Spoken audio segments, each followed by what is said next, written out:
Sitting here, guess I didn't make bad. Got time and I started. Film yang dibahas kali ini berjudul Coach Carter, dirilis pada tahun 2005. Film ini diangkat dari sebuah kisah nyata, bercerita tentang pelatih bola basket bernama Ken Carter yang berhasil melatih anak didiknya menjadi luar biasa. Diperlihatkan seorang lelaki bernama Coach Carter sedang menyaksikan pertandingan basket antar SMA, yaitu SMA Richmond melawan SMA Santo Francisco. Namun di tengah pertandingan terjadi keributan karena kalah telak dengan SMA Santo Francisco, dan membuat pertandingan harus diberhentikan. Melihat hal itu, coach mendatangi para pemain dari SMA Richmond di ruang ganti. Bahkan di ruang ganti tersebut para pemain SMA Richmond saling menyalahkan satu sama lain. Coach Carter bertemu dengan sang pelatih yang ternyata teman satu tim basket SMA Richmond pada angkatan 1972.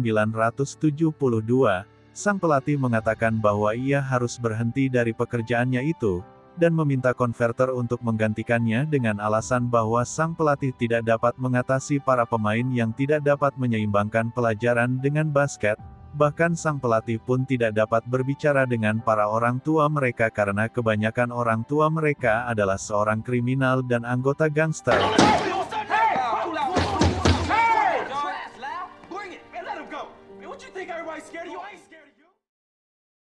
Malam harinya bersama istrinya memikirkan tawaran yang diberikan oleh sang pelatih dengan bayaran yang cukup tinggi dengan jangka waktu 4 bulan, dan coach memutuskan untuk mengambil tawaran tersebut. Pagi hari mengantar anaknya yang bernama Damien ke sekolahnya di SMA 1 Francisco yang menjadi salah satu tim basket di sekolahnya.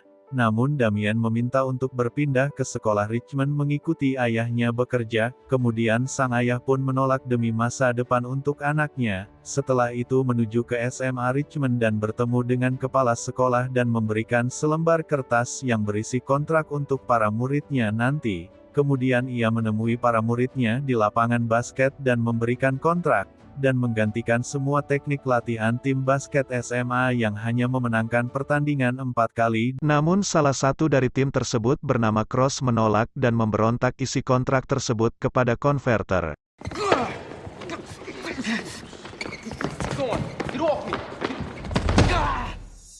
Tak segan-segan si coach langsung mengeluarkannya dari tim basket tersebut. Dan beberapa teman lainnya yang merupakan pencetak gol terbaik di timnya juga ikut keluar.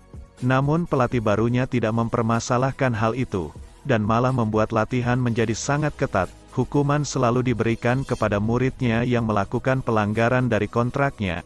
Di samping bermain basket mereka lebih suka nongkrong daripada memikirkan pelajaran di sekolahnya. Bahkan salah satu di antara mereka yang bernama Kenyon sudah merencanakan untuk mempunyai anak bersama kekasihnya setelah lulus SMA.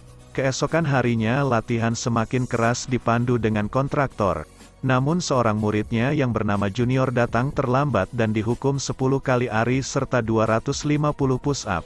Tapi temannya bernama Lily melawan coach dengan maksud untuk membantu Junior. Namun Lily pun ikut dihukum. Karena coach tidak menerima penolakan dan pendapat dari siapapun. Setelah selesai latihan, Lily dan temannya bernama Wong diserang oleh gangster saat sedang perjalanan pulang.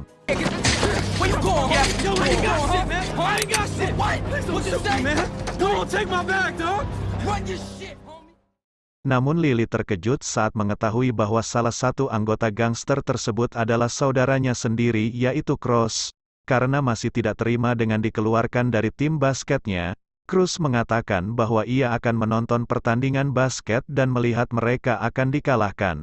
Sementara di tempat lain, coach mengadakan pertemuan dengan para orang tua dengan maksud untuk meningkatkan nilai pelajaran para muridnya. Namun beberapa dari orang tua mereka menolak tentang perjanjian yang tertulis di dalam kontrak. Di mana di dalam kontrak coach meminta mengubah penampilan muridnya dengan menggunakan jas dan dasi.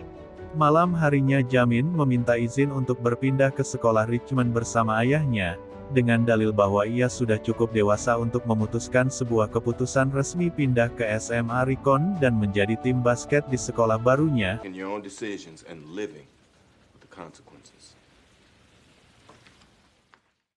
Namun di hari pertamanya ia datang terlambat. Melihat hal itu tentu saja coach tidak mentolerir dan pandang bulu terhadap anaknya.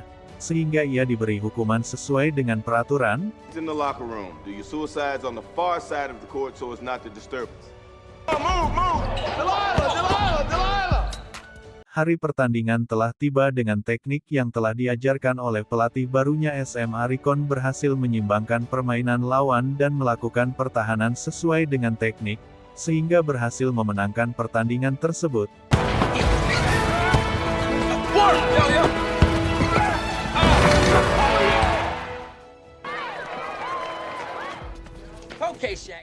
Namun Cruz yang melihat pertandingan tersebut terlihat iri, dan mengatakan bahwa tim itu tetap tidak bisa bermain, dibanding dengan teman-temannya yang lain. Kini Cruz malah menjadi gembong narkoba, karena melihat hasil pertandingan kemarin jiwaku semakin tertantang dan meminta untuk bergabung kembali bersama timnya. Namun Cruz harus membayar hukuman dengan melakukan push-up 2.500 dan 1.000 kali lari yang harus dilakukan hanya 1 hari. Untuk membuktikan keseriusannya, akhirnya Cruz memutuskan untuk melakukan hukuman itu tanpa menyerah. Go, guys! Energy, guys! Energy! We got this, let's go! What is your deepest fear, Mr. Cruz? Move! Work it! Coach mengajarkan teknik basket dengan menganalogikan kehidupan sehari-harinya sehingga mudah dipahami dan dimengerti oleh para muridnya. Keesokan harinya Cruz tidak berhasil menyelesaikan hukuman yang diberikan oleh coach, dan coach meminta Cruz untuk meninggalkan lapangan basket. Melihat hal itu, teman-temannya menjadi tersentuh dengan usaha yang dilakukan oleh Cruz dan mereka berinisiatif untuk membantunya menyelesaikan hukuman tersebut, dengan alasan bahwa mereka adalah satu tim.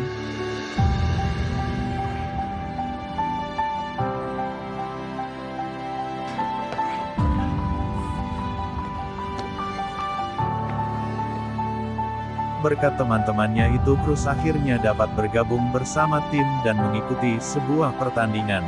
Dalam pertandingan tersebut Cruz berhasil membuktikan bahwa dirinya layak bergabung kembali bersama timnya dan kembali berhasil memenangkan setiap pertandingan itu.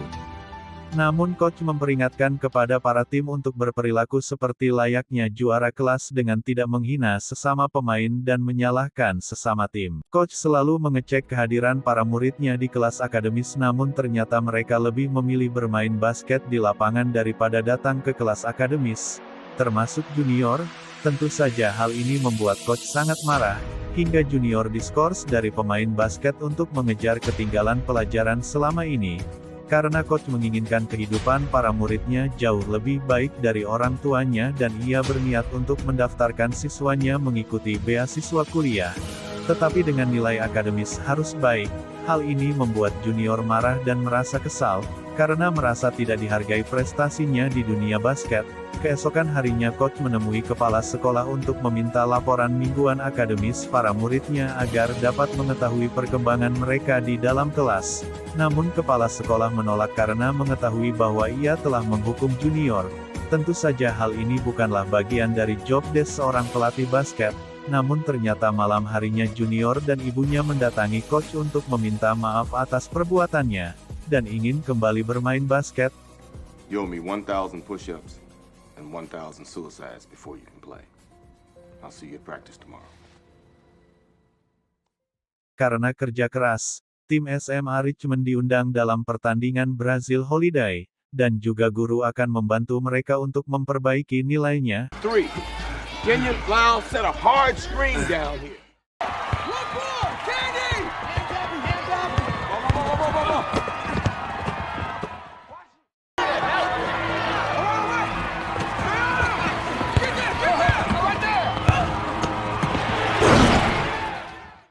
Pertandingan dimulai pada kuarter terakhir, mereka berhasil menyusul poin lawannya dan seimbang.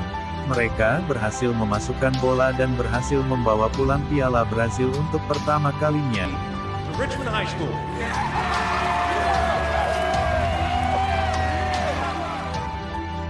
Malam harinya mereka kabur dari asrama untuk menghadiri party night tanpa sepengetahuan coach untuk merayakan kemenangan. Namun kemudian coach mengetahui bahwa mereka tidak ada di kamarnya. Segera menjemput mereka pulang di party. Tak segan-segan coach akan memberikan konsekuensi kepada mereka. Cruz mengatakan bahwa mereka telah mengikuti keinginan coach untuk memenangkan setiap pertandingan. Coach terdiam dan mengurungkan niatnya untuk memberikan konsekuensi kepada mereka. Tapi coach kembali marah saat melihat rapot siswanya tidak sesuai dengan ekspektasinya. Melihat hal itu, akhirnya coach memutuskan untuk mengunci lapangan basket dan fokus untuk meningkatkan nilai akademik. Cruz sangat marah dan memilih untuk pergi. Kepala sekolah juga sangat marah karena dianggap seenaknya sendiri dalam memutuskan untuk mengunci lapangan dan memintanya untuk membuka kembali. Coach menolak dan tetap teguh dengan keputusan. Pagi harinya masalah tersebut langsung viral dan wartawan mulai berdatangan ke sekolah untuk mendapatkan pernyataan dari Coach Carter. Namun ia tak menghiraukannya dan hanya fokus kepada para muridnya itu. Coach mengatakan bahwa mereka harus menjadi lebih baik. Di negara mereka terdapat orang Amerika sampai Afrika, di mana pergaulan mereka sangat keras dan usia 17 sampai 24 tahun, kehidupan para remajanya berada di penjara, dan ia berjanji untuk membantu mereka menjalani kehidupan yang lebih baik dan melanjutkan ke universitas. Hal ini semakin ramai diperbincangkan dan membuat perhatian masyarakat, tapi coach tetap dengan keputusannya untuk menutup lapangan basket. Coach diteror oleh orang yang tidak dikenal. Bukan hanya itu, ketika mobilnya berhenti di lampu merah, ia mendapatkan tindakan tidak senonoh dari orang yang tidak dikenal juga. Sementara di tempat lain, Cruz membantu teman-temannya yang dirundung oleh sekelompok gangster. Di sisi lain, ia melihat sepupunya bernama Rennie yang merupakan partner bandar narkoba ditembak oleh para gengnya. Melihat hal itu membuat Cruz sangat ketakutan dan memilih datang ke rumah Coach Carter untuk meminta kembali ke dalam timnya. Cruz? I want to come back, coach. What's going on? I want to come back on the team. Karena masalah tersebut menjadi sangat tidak kondusif, masalah ini berakhir dengan persidangan dan dihadiri oleh para orang tua yang merasa keberatan dengan sikapnya dan perjanjian kontraknya. Lalu coach menjelaskan bahwa ia sedang melatih kedisiplinan untuk membangun hidup disiplinan untuk membangun hidup mereka, dan memberikan pilihan berdasarkan pengalamannya selama 30 tahun menjadi tim basket SMA Richmond. Ia tidak ingin generasi penerusnya mengalami hal yang sama di mana teman-temannya berakhir di penjara dan kemudian meninggal. Hal ini merupakan salah satu alasan ia menerima tawaran pekerjaan tersebut. Hasil akhir dari persidangan tersebut bahwa coach kalah suara dan keputusan pengadilan ia akan diberhentikan menjadi pelatih basket. Di saat coach akan membuka lapangan basket kembali, coach terkejut karena melihat para siswanya berada di sana sedang belajar. Dibantu oleh guru lainnya, mereka meminta kepadanya untuk tidak meninggalkannya dan mengatakan bahwa ketakutan terdalam mereka adalah coach. Lebih dari apapun, dan ditampilkan seperti layaknya seorang anak yang mampu bersinar dan secara tidak sadar itu mencontohkan kepada orang lain saat terbebas dari ketakutan. Mereka menyadari bahwa kau telah menyelamatkan hidup mereka dengan semangat, yaitu membuat mereka berhasil membuktikan mereka layak bersinar dan mendapatkan nilai akademis yang memuaskan. Maka dengan hal itu secara resmi menyuruh mereka untuk bermain basket kembali dan berhasil memenangkan pertandingan kembali.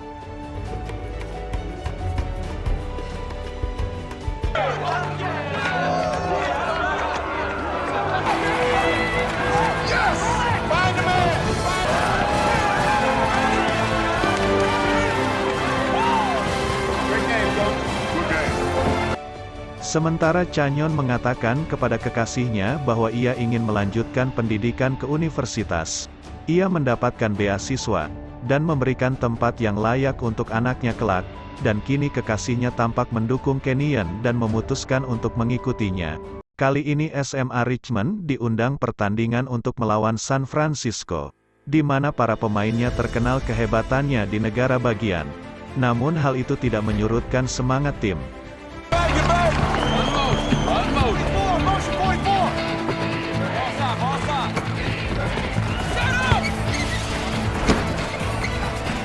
Stop the ball. Let's talk out there.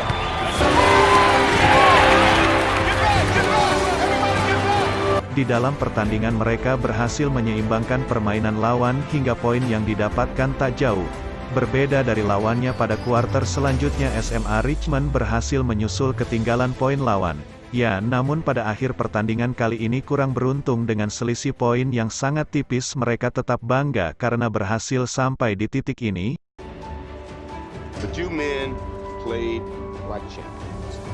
Dan seorang juara selalu mengangkat kepalanya ke atas. Atas usahanya itu mereka berhasil mendapatkan beasiswa perkuliahan dan siap membuat cerita lembaran baru yang hebat. Seperti itulah kisah pelatih bola basket yang bernama Ken Carter yang berhasil melatih anak didiknya menjadi luar biasa sejati, tak gila dengan hormat, tak pernah merasa hebat meski diri.